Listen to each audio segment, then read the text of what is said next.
Arkadaşlar tekrar bir seride baş başayız. Fazla uzatmayıp hemen serinin anlatımına geçeceğim. Bugünkü seçtiğim pozisyon bu. Bizim bilardocuların çift turnike tabiriyle kullandığımız bir pozisyon. Kendi topumuz uzun kısa uzundan direkt topa iniyor. 2 numarada kısa uzun kısadan önümüze getiriyoruz. İlk önce yanlışı anlatayım size. Yanlışta topum sayıya ulaşıyor. Ama gene dediğim gibi 2 numaranın temposu yani ve vuruş tekniğinden kaynaklanan farklılıktan dolayı 2 numara durması gereken yerde durmayıp gördüğünüz gibi 2 numara burada kalıyor. Kendi topum oraya çok yavaş indiğinden dolayı kendimi kilitliyorum. Ondan sonraki sayının dizilimine iyi hazırlamıyorum arkadaşlar kendimi. O yüzden buna öyle bir vurmalısınız ki 2 numara ne yapıp edip 5. bölgeye almanız lazım.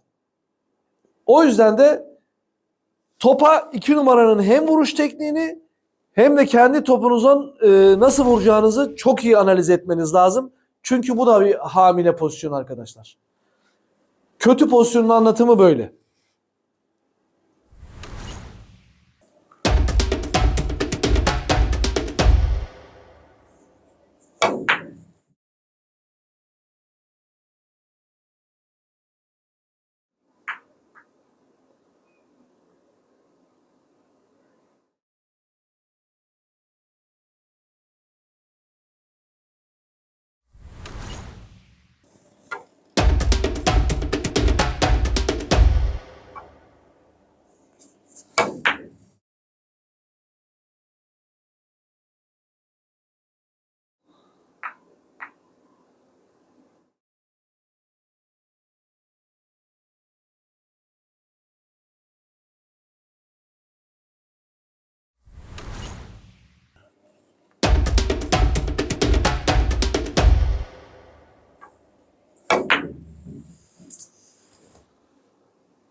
Arkadaşlar bu seride anlatmam gereken tabii ki buna biz çift turnike diyoruz.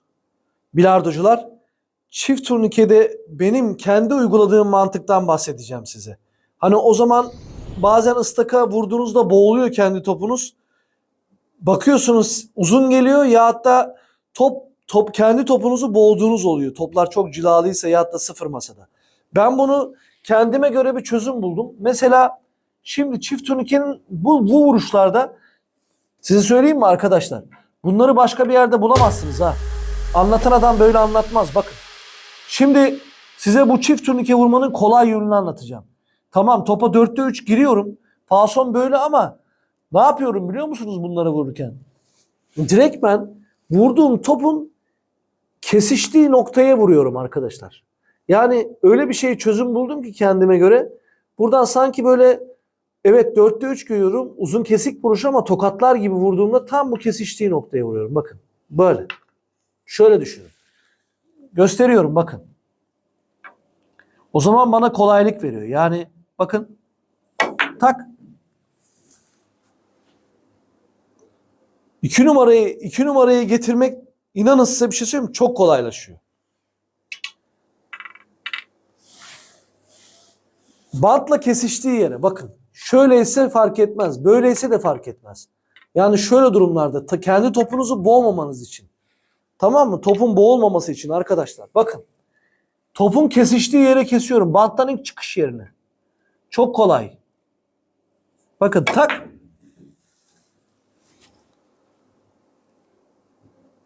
Görüyor musunuz? İstediğiniz yerde. O zaman hem beyazı yani 2 numarayı indirmeniz kolaylaşır. Bir daha vuruyorum bakın. Tak.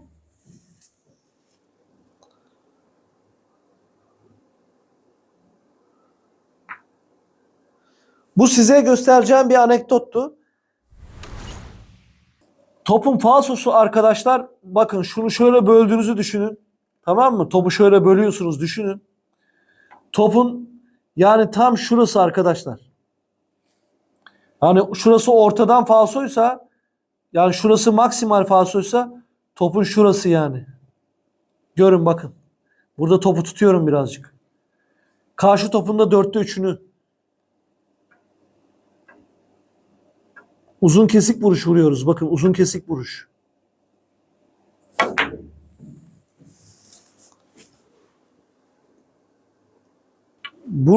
Buradaki şu uzun kesik vuruş vurmamızın amacı ne biliyor musunuz? Buna uzun vuruş da vurabilirsiniz bakın. Ama uzun kesik vuruş vurmamın amacı çok enteresan. Bu da iyi bir anekdot. Yani 2 numaranın kendi vurduğum topun hızını kesmek, 2 numaranın hızını arttırmak arkadaşlar. O yüzden yani kendim sayıya yavaş inmek zorundayım. Hani şeyi tedirgin etmemem lazım. 3 numarayı, kırmızıyı tedirgin etmemem lazım. O yüzden uzun kesik vuruyorum. 2 numarayı hızlandırıp kendimi yavaşlatmak için. Bu da öyle bir sizin için kısa anekdot olsun.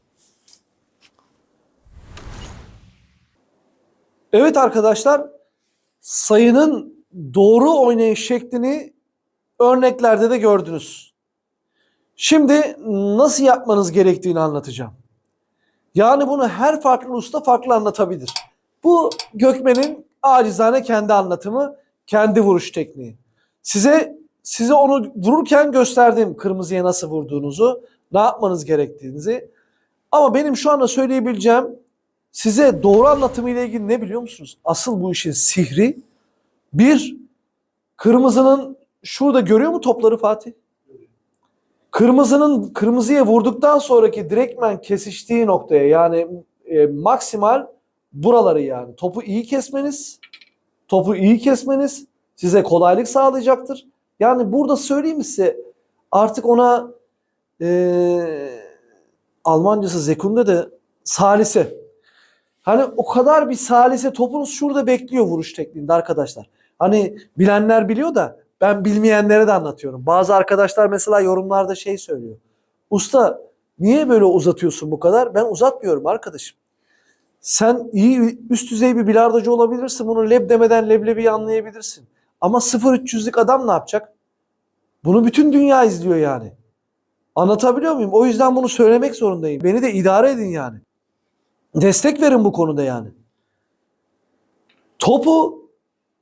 Sizin topunuz onu böyle tak diye kestiğinizde şurada bekliyor. Uzun kesik vuruş yaptığınızda. Kırmızı çıkıyor. Kısa, uzun, kısadan öyle bir almalısınız ki size söyleyeyim mi? Şuradaki 5. bölgeye getirmeniz lazım kırmızıyı. İnanın bakın doğru kalış yeri orası. Ancak o vuruş tekniğini yaparsanız bu kırmızı buradan gelir. Şu 5. bölgenin içine giriyor arkadaşlar. Ve girdiğinde ne oluyor biliyor musunuz? İnanın bakın bu kalıyor. Top hiçbir zaman şöyle kalmıyor. Ya da şöyle kalmıyor bakın. Ya usta nereden biliyorsun? Abi işte o yüzden yapıyorum bu işi. Bildiğimden dolayı yani. Top hep böyle kalıyor. Bakın şöyle kalır. Şöyle kalır. En fazla şöyle kalıyor bakın. Ama genellikle bu kalır. Ama amacınız bu bölgeye getirmek olsun.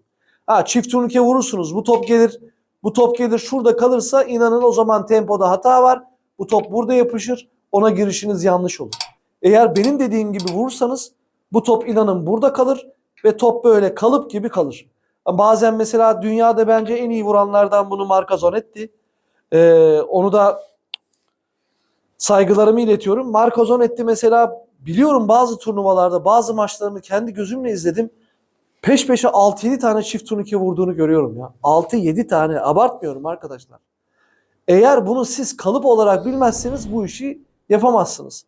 O yüzden de en iyi bilardocular da dahil hepsine söylüyorum yani. Bu topun şurada kalması lazım.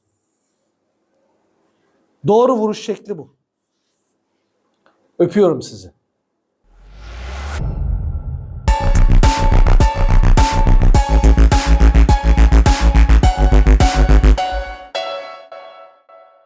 Disiplin, istikamet, kararlılık, sabırla bilardonuzu en üst düzeye taşımak adına benimle çılgın bir yolculuğa çıkmak istiyorsanız kanalıma abone olmayı unutmayın.